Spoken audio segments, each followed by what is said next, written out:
आज का पहला पाठ सामुएल का दूसरा ग्रंथ, अध्याय 1, पद संख्या 1 से 4, 11 से 12, 19, 23 से 27।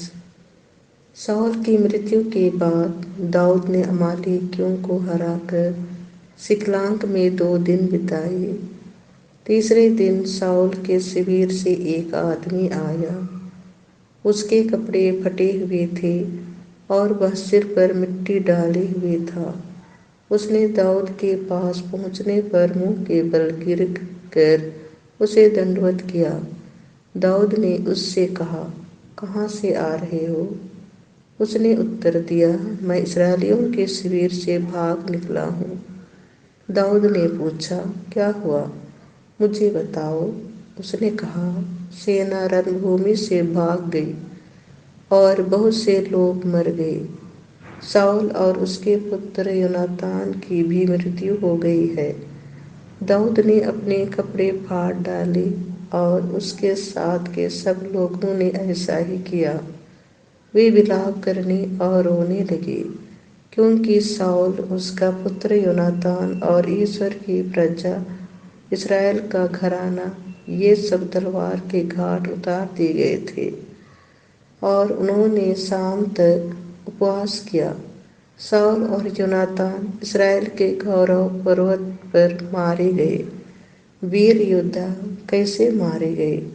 शाऊल और योनातान सौम्य और परम प्रिय, जीवन में और मरण में भी अलग नहीं हुए।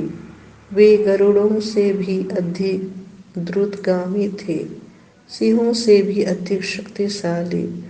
इस्राएल की पुत्रियों, शाऊल पर विलाप करो। वह तुम्हें सुंदर किरमिजी और छालटी पहनाते थे। वह तुम्हारे वस्त्र पर स्वर्ण आभूषण सजाते थे। वीर योद्धा युद्ध में कैसे मारे गए? योनातान, तुम युद्ध में खेत आए और पर्वत निर्जीव पड़े हुए हो। भाई योनातान, तुम्हारे कारण मेरा हृदय भारी है। मैं तुमको बहुत अधिक प्यार करता था। स्त्रियों के प्रेम की अपेक्षा तुम्हारा प्रेम मेरे लिए अधिक मूल्यवान था। वीर योद्धा कैसे मारे गए? युद्ध के अस्त्र शस्त्र कैसे नष्ट हुए? यह प्रभु की वाणी है। संत मार्कुस के अनुसार पवित्र सुसमाचार, अध्याय 3, पद संख्या 20 से 21। वे घर लौटे और फिर इतनी भीड़ एकत्र हो गई कि उन लोगों को भोजन करने की भी फुर्सत नहीं रही।